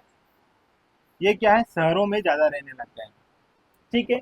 ये बात भी आप यहाँ पर ध्यान रखना, ठीक है। कोंद की जो है महिलाओं की संख्या ज्यादा है, इस बात पर भी थोड़ा सा ध्यान रखिएगा। तो ये है इनके परसेंटेज, 0.003%, 0.007% और 0.0008%। तो ये सारी डिटेल मैंने आपको दे दी है। एक बार अच्छे से इसको देख लीजिएगा, अवलोकन कीजिएगा, आपको सारी चीजें अच्छे से समझ में आ जाएगी। और इस प्रकार यदि हम इनका फुल करते हैं तो 1,53,16,784 हमारी क्या है, जनजातियों की जनसंख्या है, ठीक है। ये इतनी कहानी आपको अच्छे से क्या रखनी है दोस्तों, याद रखनी है, ठीक है। अब बात कर लेते हैं इनके उपनाम की। हर जनजाति का अपना क्या है दोस्तों, एक उपनाम है, और यहाँ से सीधे सीधे क्वेश्चन पूछा जाता है। अब भील का उपनाम क्या है दोस्तों, वनपुत्र और तीरंदाज। तीर धारण करते हैं ये, और इनको वनपुत्र के नाम से भी जाना जाता है और तीरंदाज के नाम से भी जाना जाता है। इसी प्रकार कोरकू, कोरकू को दोस्तों रावण के वंशज के रूप में जाना जाता है, और गोंड को कोयतोर भी बोला जाता है। ये ध्यान रखना, गोंड को क्या बोला जाता है दोस्तों, कोयतोर। जब मैं डिटेल से पढ़ाऊंगा दोस्तों तो हर एक बात को अच्छे से मैं वहां पर समझाऊंगा। आज की हमारी क्लास केवल सामान्य जानकारी की है, इसलिए पूरे सिलेबस को मैं एक बार आपकी नजरों के सामने से यहाँ से निकाल रहा हूँ, ताकि परीक्षा में आपसे कोई भी बस इतना पूछेगा निम्नलिखित में से कौन सा सुमेलित नहीं है। ये चार चीजें दे देगा आपको, एक ऑप्शन अलग चेंज करके दे देगा, बस आपको ध्यान रखना है कि कौन सी जनजाति का उपनाम क्या है। बस ऐसे ही प्रश्न आएगा। अब इसमें आप कॉन्सेप्ट क्या ही पढ़ोगे, आपको याद ही रखना पड़ेगा, ठीक है। चलो, बेगा की अगर हम बात करें तो इनको जादूगर चिकित्सक कहा जाता है, या प्रकृति पुत्र के रूप में भी बेगा जनजाति को जाना जाता है, ठीक है। भारिया की हम बात करें तो ये गोंड के छोटे भाई कहलाते हैं, भारिया। और सहरिया की यदि हम बात करें तो सहरिया जो है ये खुटिया पटेल और ये भीलों के छोटे भाई कहलाना पसंद करते हैं, ठीक है। भीलों के छोटे भाई और खुटिया पटेल कौन दोस्तों, सहरिया, ठीक है। कोल जनजाति को सबरी का वंशज माना जाता है, या इन्हें सिंह बोगा भी बोला जाता है। सिंह बोगा मतलब सूर्य देवता की संतान, किन्हें, कोल जनजाति को। तो ये बात आप यहाँ पर ध्यान रखिएगा। आगे दोस्तों जनजाति एवं उनकी पहचान, जनजातियों को क्या कहना उनको अच्छा लगता है, ये थोड़ा सा समझिएगा। उनकी पहचान जो है, बेगा की अगर हम बात करें तो बेगा स्वयं को जो है जंगल का राजा मानते हैं और प्रकृति पुत्र भी मानते हैं, ठीक है। तो ये बेगा की कहानी हो गई। भारिया की यदि हम बात करें दोस्तों तो भारिया जो है ये गोंडों को अपना अग्रज मानते हैं, ठीक है। अपना अग्रज मतलब पहले, पूर्वज, ठीक है। तो गोंडों को अपना अग्रज मानते हैं और राजा कर्ण को अपना पूर्वज मानते हैं, ठीक है। राजा कर्ण को भी जो है अपना क्या मानते हैं दोस्तों, पूर्वज मानते हैं, ठीक है। भारिया, ये बात आप यहाँ पर ध्यान रखना। और सहरिया जो है भीलों के छोटे भाई माने जाते हैं। भीलों के छोटे भाई जो है किन्हें माना जाता है दोस्तों, सहरिया जनजाति के लोगों को। और गोंड जो है ये स्वयं को कोयतोर के नाम से कहलाना पसंद करते हैं, ठीक है। और कोरकू जो है यह स्वयं को रावण का वंशज मानते हैं। और कोल जो है यह स्वयं को सबरी की संतान मानते हैं। सारी बातें आपको पता है, बस एक बार आपको दिखा रहा हूँ, ठीक है। भिलाला की अगर हम बात करें तो स्वयं को महाराणा प्रताप का वंशज मानते हैं। महाराणा प्रताप का वंशज मानने वाली निम्नलिखित में से कौन सी जनजाति है, तो भिलाला। ऐसे आपसे प्रश्न पूछा जा सकता है, ठीक है। कंवर की अगर हम बात करें तो ये स्वयं को तोमर राजपूत कहते हैं, ठीक है। और पनिका की अगर हम बात करें तो अपनी उत्पत्ति देवी से मानते हैं, वह कबीर को अपना पूर्वज मानते हैं। कौन, पनिका। अगरिया की हम बात करें तो यह अपनी उत्पत्ति आग से मानते हैं। कौन दोस्तों? अगरिया। ठीक है, तो ये इनकी जातियां है और ये इनकी अपनी पहचान है। ठीक है, अब कुछ जनजाति जो है उनके अपने पेय पदार्थ है, इनको भी आप अच्छे से ध्यान रखिएगा, यहाँ से भी क्वेश्चन पूछा जाता है। देखो, गोंड जनजाति, ठीक है, भारिया जनजाति और बेगा जनजाति, तीनों की अगर मैं बात करूं तो इनका पेय पदार्थ कहलाता है दोस्तों पेज। पेज कैसा रहता है, क्या रहता है, सब डिस्कस करेंगे, अभी केवल इनको तथ्यात्मक रूप से जान लीजिए। ठीक है, भील की यदि हम बात करें तो भील जो है, ये ताड़ी जो है इनका पेय पदार्थ है, ये ताड़ के वृक्ष से प्राप्त करते हैं। इसे क्या बनता है, कैसे बनता है, सब जानेंगे। ठीक है, अबू जमाड़िया और मुड़िया, ये जो है दोस्तों छिंद रस जो है इनका पेय पदार्थ है, ये छिंद के वृक्ष से प्राप्त होता है। वह सल्फी जो है यह भी इनका क्या है, एक पेय पदार्थ है जो सल्फी वृक्ष से हमें प्राप्त होता है। तो ये बात यहाँ पर ध्यान रखना। इसी प्रकार उराव जो है, उराव जो है इनका जो है कोसमा या हांडिया, हांडिया जो है इसे कोसमा बीज व बासी चावल से बनाया जाता है, और यह इनका क्या है दोस्तों, पेय पदार्थ है। किनका? उराव का। ये बात भी आप यहाँ पर ध्यान रखना। इसी प्रकार दोस्तों हम आगे देखते हैं इनके मृत्यु संस्कार और इनसे संबंधित जनजाति। जो जनजातियां है इनके अपने मृत्यु संस्कार होते हैं, तो इनको देखिएगा दोस्तों, यहाँ से भी क्वेश्चन पूछे जाते हैं। सामरा या नहावल, सामरा या नहावल में क्या होता है, इस प्रथा में कौन कौन सी चीजें होती है, सारी बातें जानेंगे। केवल अभी इतना जानो, यह किस जनजाति से संबंधित है, तो यह बेगा जनजाति से संबंधित है। इसी प्रकार गाता, गातला या कट्टा, यह जो है भील जनजाति का क्या है दोस्तों, मृत्यु संस्कार है, इस बात को ध्यान रखना। और धारी संस्कार जो है यह सहरिया जनजाति का मृत्यु संस्कार है। इसी प्रकार सनही स्तंभ कोल जनजाति, सिडोली प्रथा कोरकू जनजाति और पाटो प्रथा गोंड जनजाति में प्रचलित क्या है, मृत्यु संस्कार है।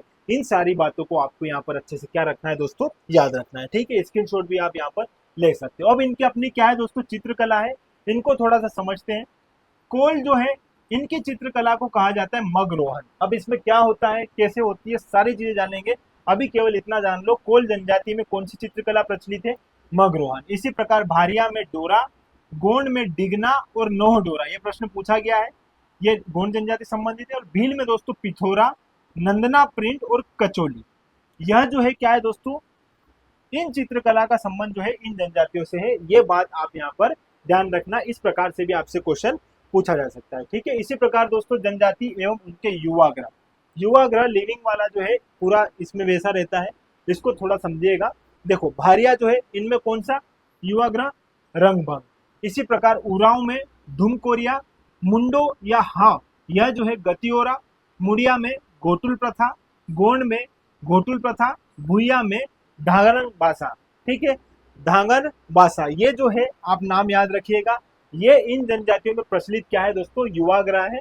इनको भी हम पूरा डिटेल से पढ़ेंगे, अभी आप केवल इनको ध्यान रखिएगा, याद रखिएगा। ठीक है, चलो अब इनके कार्य और इनकी परंपराएं। इन सब जनजातियों के अपने अपने कार्य है और इन्हीं कार्यों के लिए इन्हें जाना भी जाता है। तो आपसे एग्जाम में यहाँ से पूछा भी जा सकता है कि निम्नलिखित में से यह कार्य किस जनजाति द्वारा किया जाता है। तो यहाँ पर थोड़ा सा समझिएगा। हलवा जो है यह कृषि कार्य और पोहा बनाने का काम करती है। कई जगह चिवड़ा भी लिखा हुआ आता है आपको, है ना, ये ध्यान रखना। पोहा बनाने का काम कौन करती है, हमारी हलवा जनजाति। ठीक है, प्रधान की अगर हम बात करें तो प्रधान जो है ये गायन कार्य करती है, गाने का काम करती है। कोल जो है यह कोयले की खदान में कार्य करती है। इसी प्रकार कोरकू जनजाति भूमि का कार्य करने लग गई है।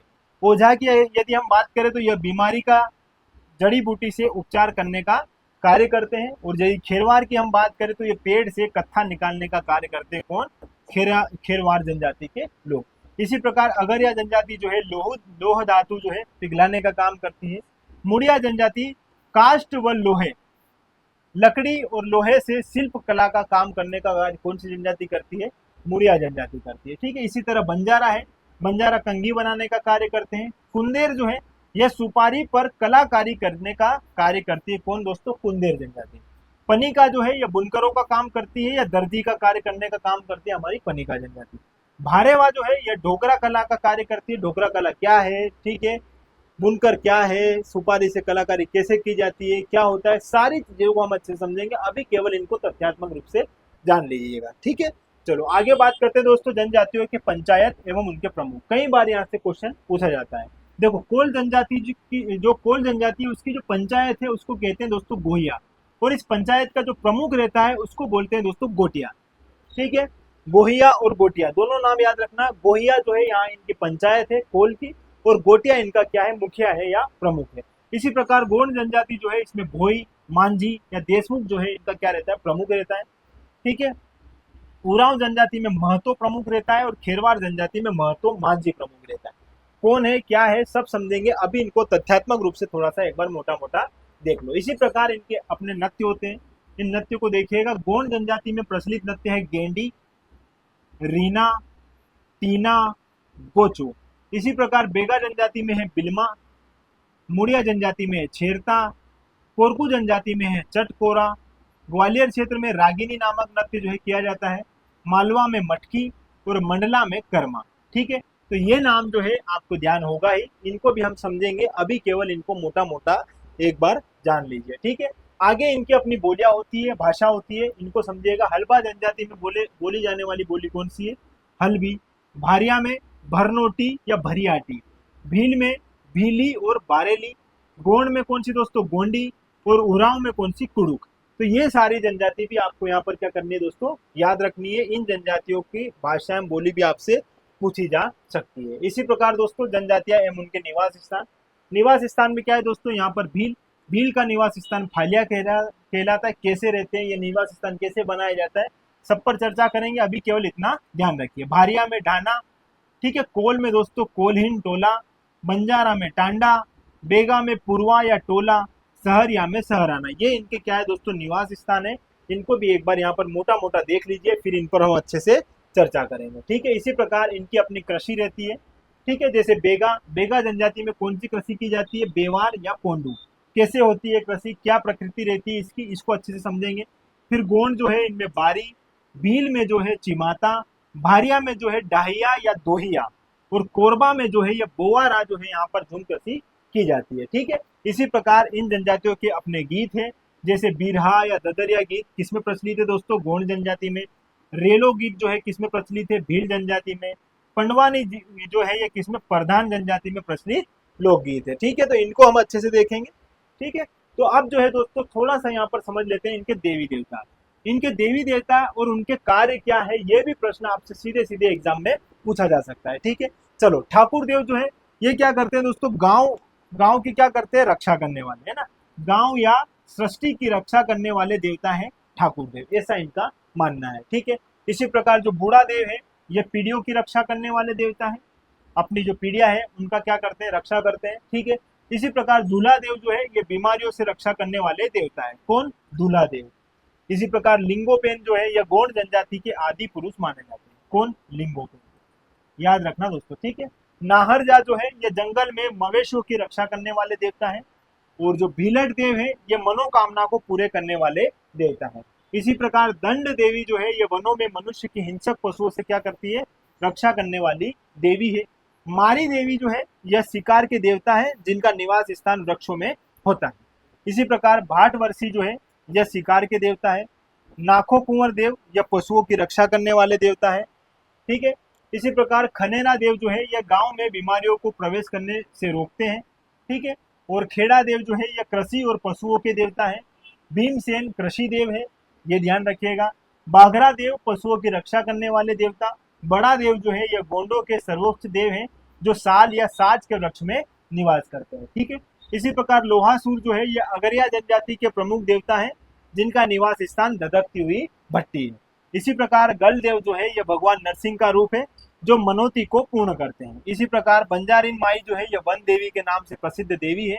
और टटल देवी जो है यह अलीराजपुर क्षेत्र के भील समुदाय में टटल देवी का यहाँ पर विशेष महत्व स्थान है, और यह जो है आप यहाँ पर ध्यान रखिएगा, टटल देवी का नाम भी अलीराजपुर से संबंधित है। ठीक है, तो दोस्तों आज की हमारी इस क्लास में हमने सारी सामान्य जानकारी जो है पूरे सिलेबस की एक बार देख ली है।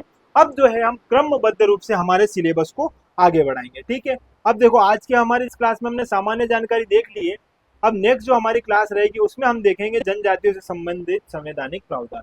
ये हमारी क्लास रहेगी, इसको हम अच्छे से क्या करेंगे दोस्तों, डिस्कस करेंगे। ठीक है, तो ये यूट्यूब पर तो है, लेकिन 2 से 3 क्लास और आपकी यूट्यूब पर रहेगी। उसके बाद सारी क्लास जो है ऐप पर आपको प्रोवाइड करवा दी जाएगी। वहां पर सारा कंटेंट भी जो है पीडीएफ के फॉर्म में आपको अवेलेबल करवा दिया जाएगा। ठीक है, तो जल्दी से जुड़ जाइए दोस्तों। यदि आप 2026 की प्रीलिम्स को ध्यान में रखकर तैयारी करना चाहते हैं तो एक बार जरूर जुड़िएगा। आपको बेहतर तरीके से सारी चीज़ें जो यहाँ पर प्रोवाइड करवाई जाएगी। ठीक है, यह बुक जो है जल्दी ही मार्केट में उपलब्ध होने वाली है, जो पूरे डेटा के साथ, पूरे अपडेट के साथ जो है आपको वहाँ पर प्रोवाइड करवा दी जाएगी। ठीक है, चलो। और यह जो है कोर्स 499 वाला, यदि आपने नहीं देखा है, 999 सॉरी, तो एक बार आप इसको देख लीजिएगा। इसमें जो है थर्ड पेपर का पार्ट है पूर्ण रूप से जो है हम कंप्लीट कर रहे हैं, जिसमें 5 यूनिट यहाँ पर शामिल कर दी जाएगी। आप ऐप पर जाकर इसको एक बार देख सकते हो। ठीक है, और इसी के साथ दोस्तों, यदि 2026 को समग्रता के साथ कंप्लीट करना चाहते हो प्री प्लस मेंस के साथ, तो इस बेस से जरूर जुड़िएगा। ठीक है, तो मिलते हैं नई क्लास में दोस्तों, और आज के लिए इतना ही रखते हैं। और जुड़े रहिएगा। जुड़े रहने के लिए आपका बहुत बहुत धन्यवाद। Thank you.